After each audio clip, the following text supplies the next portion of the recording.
for humanitarian purposes, as well as to raise more awareness of the situation of what's happening in Burma.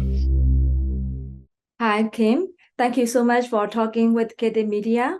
Thank you for having me. What's happening in Burma is horrifying. The prisoners are subjected to torture. Many prisoners die in prison.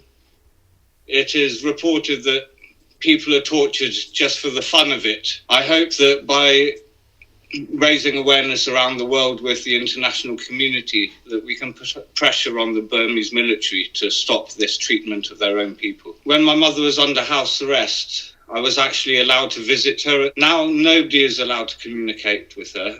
One of the ways that the international community could help is by changing the narrative surrounding my mother's position over the Rohingya crisis.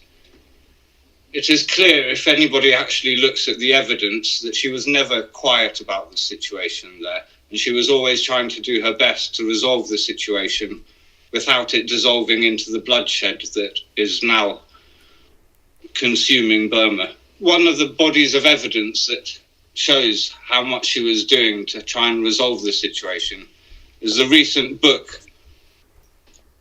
This is The Voice of Hope, Aung San Suu Kyi from Prison and a Letter to a Dictator by Alan Clements and Fergus Harlow, who are preeminent investigative journalists who have spent many years compiling this work.